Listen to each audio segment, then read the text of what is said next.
will talk about a collaboration project that emerged out of these meetings. This project is only in the beginning stage. So our vision, we believe that art is a great way to make science more accessible, and we are currently using one of the things that we would like to do is to talk about marine life, underwater life, to have to raise awareness for the need of marine nature conservation.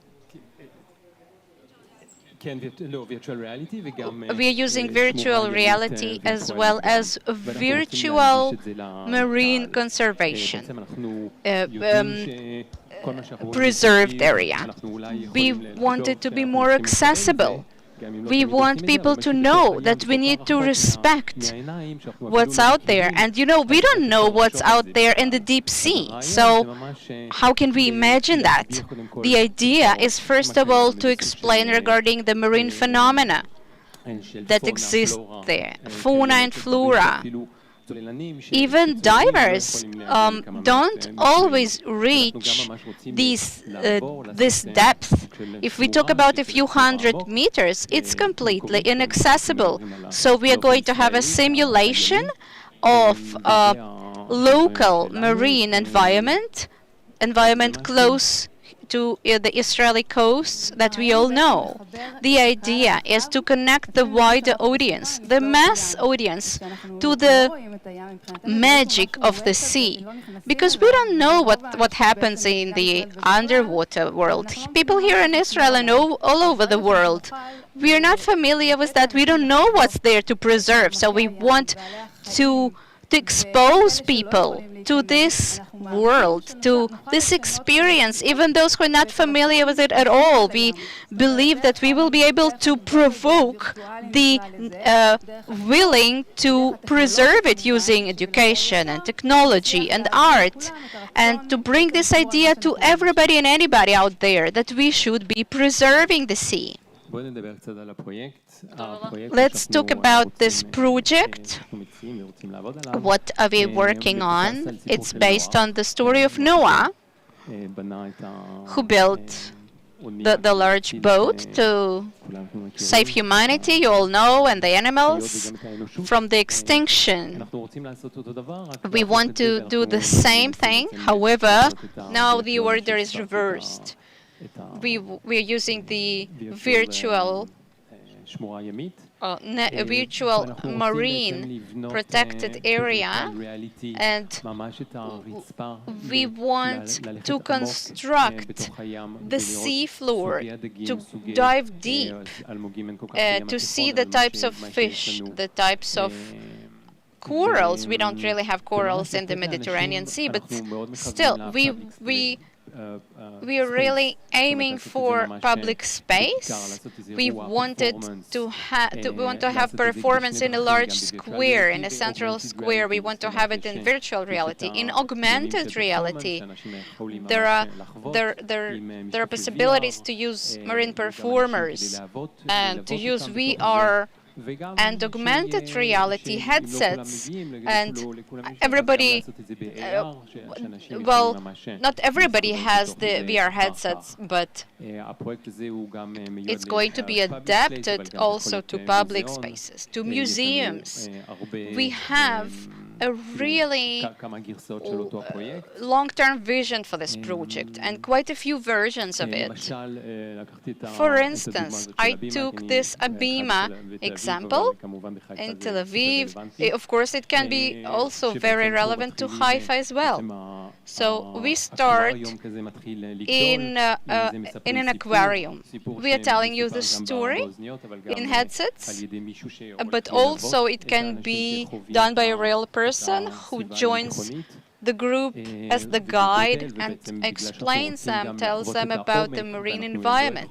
We want to have the simulation of depth. Obviously, we cannot fly around in the air. This is why we are bringing the aquarium down to Earth.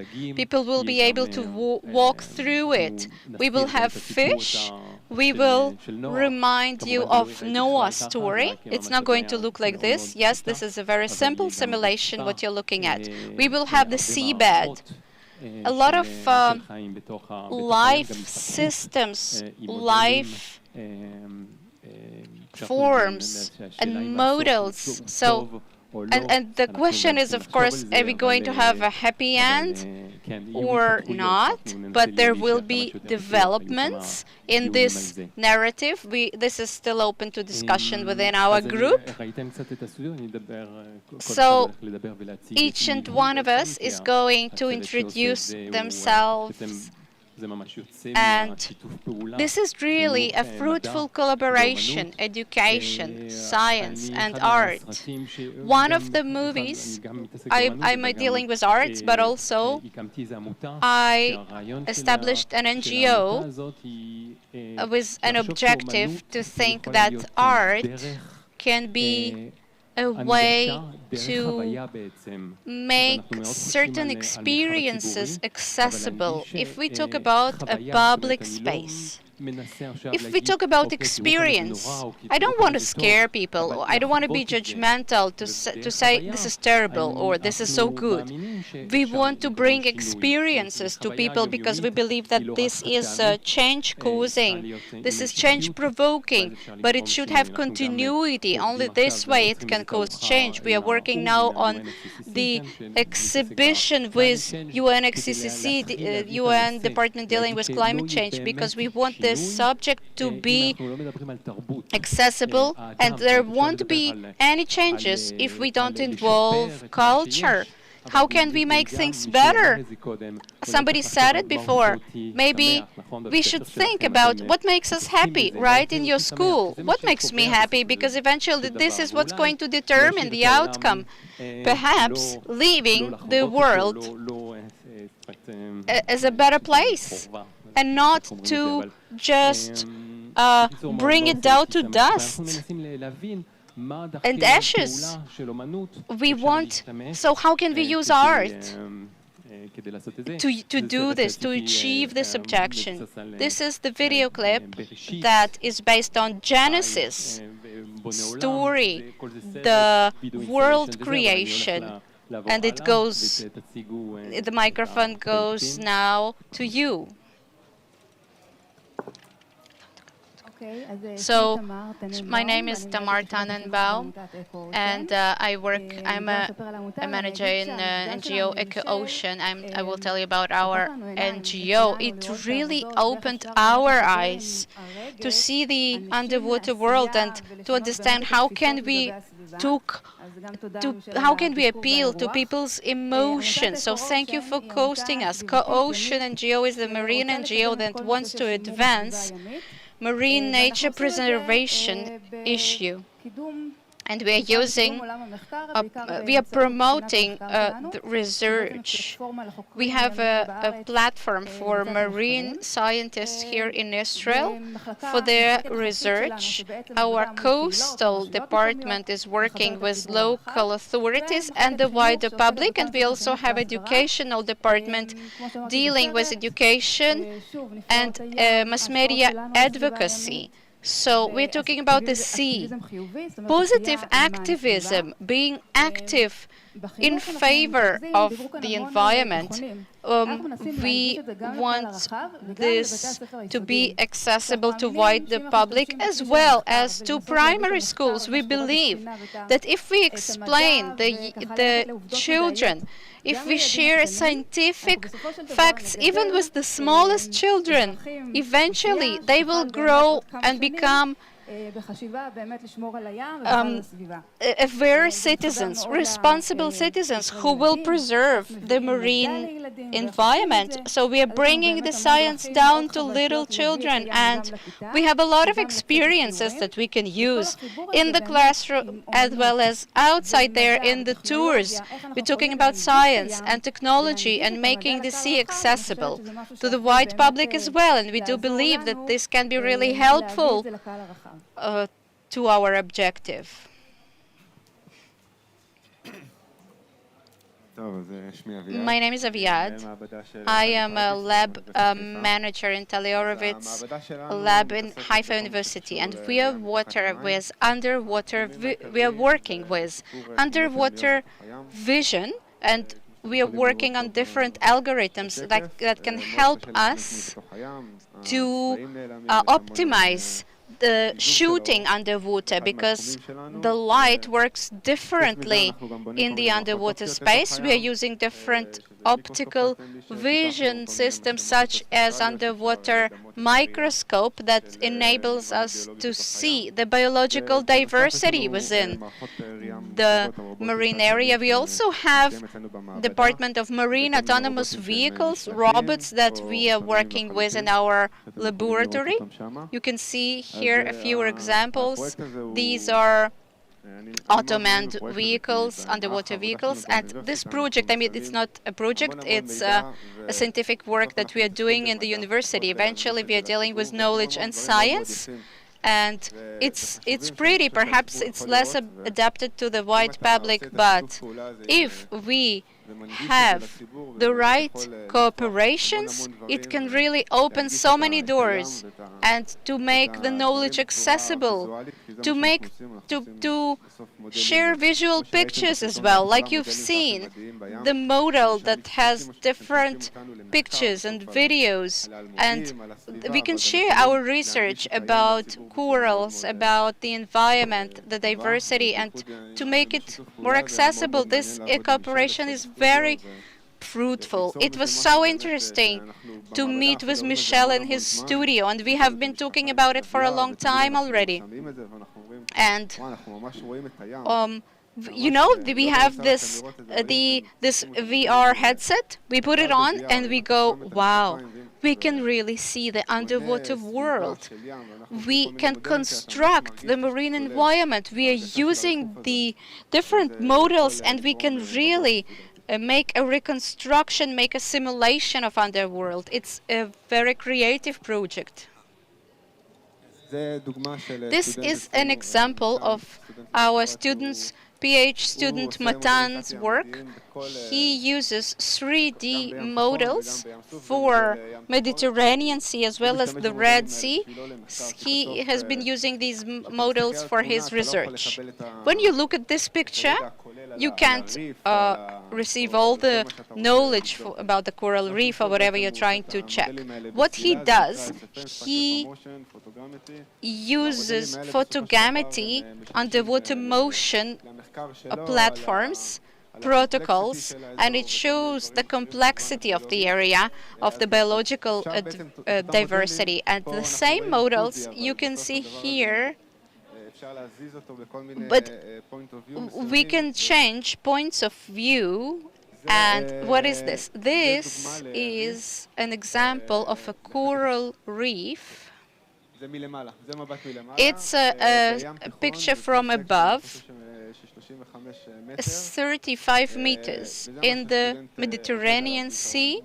What the student has been working on, he checked what kind of water plants we have here, seaweeds, and this is a 3D model. We can get a map of anything, a very exact map, much better than the sonar maps.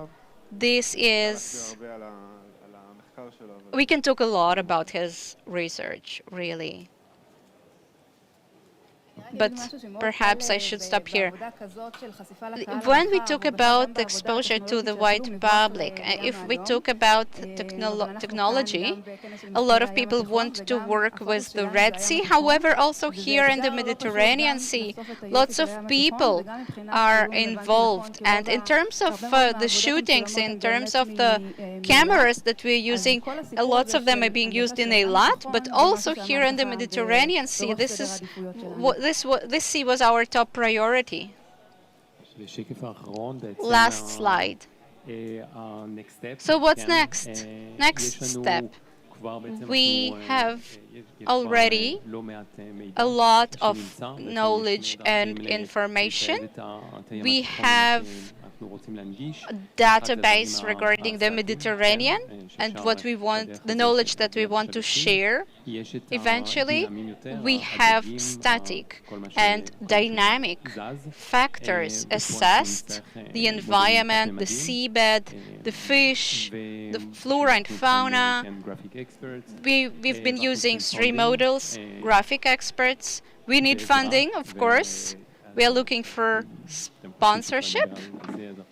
If you have anybody relevant, we will be eager to meet with potential sponsors. And we are conducting some venues as well. You can follow us up and get involved if you wish. Thank you. Great. Thanks. I am really excited about the results of your meetings and collaboration, and you have a future project in planning, and it can only show you that the relationship between arts, science, and education can be so powerful.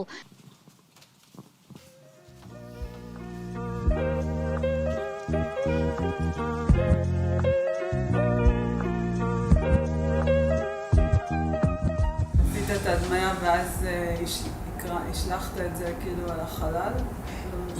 עשיתי את הדמיה, מדדתי הכל במחשב, ואז בניתי איזה ריתוך, ברזל, עץ, צביעה, אלבד, הכל במציאות. לפי הדמיה? כן, לפי הדמיה, אבל לא נשאר כלום דיגיטלי.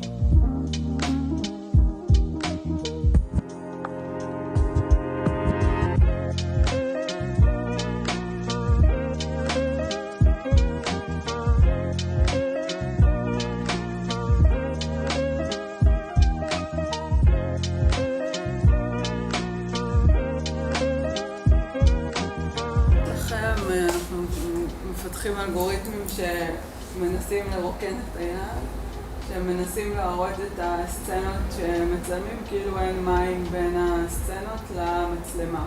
בעצם המים זה תווך עכור, גם מנחיתים וגם מפזרים את האור, וכל זה גם תלוי באורכי גל.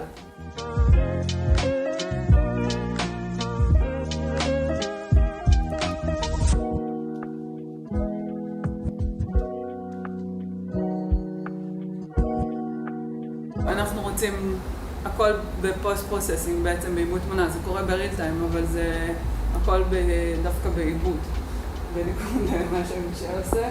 פילטרים הם תמיד עוזרים, אבל זה לא תמיד, כאילו אתה צריך להחליף פילטרים, הם גם מנחיתים את האור. אנחנו רוצים להראות מה אפשר לעשות בלי. קודם כל לחבר לנפלאות הים, ומתוך הרגש הזה של איזה יופי, אנחנו לא מכירים ומגלים דברים חדשים, לנסות להבין את ההשפעה שלנו, של בני האדם, על הסביבה הימית, ולייצר איזשהו אקטיביזם חיובי. זאת אומרת שהקהל שלנו, שזה גם ילדים, גם המשפחות, ינסו ככה לשמור על הסביבה הימית באמת לדורות הבאים.